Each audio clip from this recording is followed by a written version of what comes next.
এবং তাদের মধ্যে যদি বলেন যে কেন সিলেক্ট করা হয়েছে, আপনারা তো ইউজুয়ালি একটা কম্পিটিশন এক্সপেক্ট করেন প্যাজেন্টে, তাদেরকে আমি literally handpicked because of one quality, pageant training is very tough, it's not everybody's cup of tea. এই জিনিসটার জন্য অনেক ডিসিপ্লিন এবং অনেক পেশেন্স এবং ভালো লিসনার হতে হয়। আমি অনেককে ট্রেনিং করেছি কিন্তু দেখা যায় যে শেষ ধরে রাখতে পারে না, ওদের মধ্যে ওরা অনেক অনেক ধৈর্যশীল এবং নিজেদেরকে অনেক পুশ করে। এবং আমি পরশুদিন এসেছি, তখন থেকে ওরা কিন্তু আমার বাসায়, সবাই আমার বাসায় সারা রাত ধরে প্র্যাকটিস করছে, হচ্ছে এসএসসি পরীক্ষা, কিন্তু আপনাদের সামনে আসার জন্য সারা রাত ধরে প্র্যাকটিস করছে, হাঁটা কথাবার্তা বলা সব কিছু।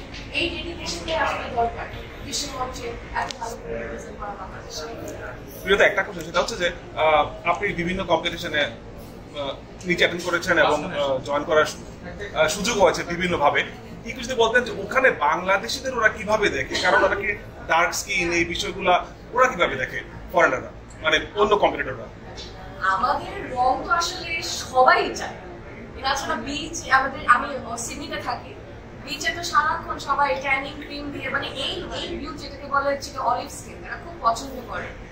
তার সাথে হচ্ছে কি বাংলাদেশের যে কালচারাল ব্যাপারটা, ওদের মধ্যে একটু কিউরিওসিটি থাকে, কারণ বাংলাদেশ কিন্তু অত বেশি স্পোর্টস বলেন, ক্রিকেট ছাড়া স্পোর্টস বা কোনো কিছুতে আমরা এখন পর্যন্ত ধরেন আমাদের নেইবার কান্ট্রির সাথে কম্পিট করতে পারি না। স্পেশালি প্যাজেন্টের ক্ষেত্রে India, Nepal for other players, miss universe বলেন, ওয়ার্ল্ড বলেন, বড় বড় যে প্যাজেন্ট রয়েছে ফর আদার প্লেয়ার্স। ঠিক আছে, আমরা আকর্ষণ আছে না?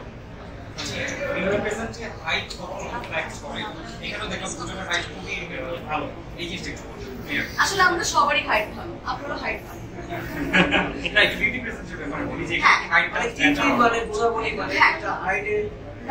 তো আমি যদি বলি thank you for the question, because আমার এটা ক্লিয়ার করাটা খুবই ইম্পর্টেন্ট ছিল। আপনার হাইট, আপনার স্কিন কালার, এগুলো কোনো দিনও বিউটি প্যাজেন্টে মানে কথাই হয় না সেটা নিয়ে।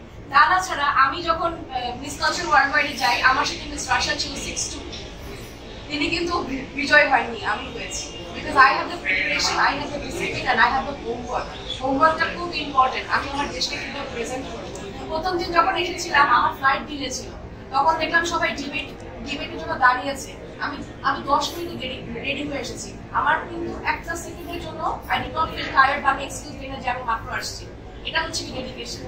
ডেডিকেশনটাই দেখবেন, কিছু দেখবেন, কারণ এটা একটা চাকরির মতো। আপনি যখন একটা বিজয়ী হবেন, আপনি একটা সাইন করছেন 1 বছরের জন্য তাদের সাথে, আপনি যত সুন্দর হন, যতই লম্বা হন, কিন্তু আপনার ডেডিকেশন নাই, আপনাকে সে চাকরিতে কেন হায়ার করবে? প্রিয়তা, আমরা দেখি বিভিন্ন কম্পিটিশনে একটা শুরুতে অ্যানাউন্স করে যে this is something from Bangladesh. এই যে একটা ফ্রম বাংলাদেশ বলে চিৎকার দেওয়া, তাহলে গুজবাম্প হয় কিনা একটা জিনিস। আর বিষয়টা হচ্ছে এটা কোনো প্রিপারেশন নেওয়া হয় যে কিভাবে বলবো যে ফ্রম বাংলাদেশ? এক একজন এক এক স্টাইলে বলছে, ফ্রম উগান্ডা, ফ্রম এই।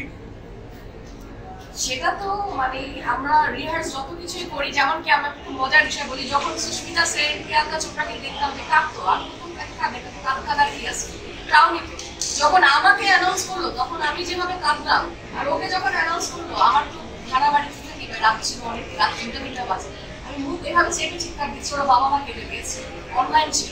এই খুশি আসলে মানে বলে বোঝানো যাবে না, এটার কোনো প্রিপারেশন নেই। ইউ আর নেভার প্রিপেয়ার্ড যে বাংলাদেশকে উইনার ডাকলে আমার মধ্যে ইমোশনটা হবে। আচ্ছা, বাংলাদেশি মুভি ওয়ার্ল্ডে রিপ্রেজেন্ট করতে আপনাদের প্ল্যানিং বা সাজেশন কি? মুভি, বাংলাদেশি মুভিগুলা ওয়ার্ল্ডে রিপ্রেজেন্ট করার জন্য আপনাদের কোনো প্ল্যানিং আছে কিনা বা কোনো সাজেশন আছে কিনা? আমরা তো মুভিরই ব্যক্তি না, আমরা প্যাজেন্ট্রি, এবং প্যাজেন্ট্রিতে কয়েকজন অ্যাক্টর হতে চান। ও তো হচ্ছে engineering student, she wants to be an engineer, she wants to be an entrepreneur. আর আমি তো নিজে এখনই একজন চাকরিজীবী, আমি কমিউনিকেশন নিয়ে পড়াশোনা করছি আর ফ্যাশন ডিজাইনার। তো প্যাজেন্টের বিভিন্ন ভাবে কিন্তু দেশকে রিপ্রেজেন্ট করছে। আমরা যে স্পেসিফিকলি সবাই মুভিতেই যাবো এটা আসলে নট ট্রু।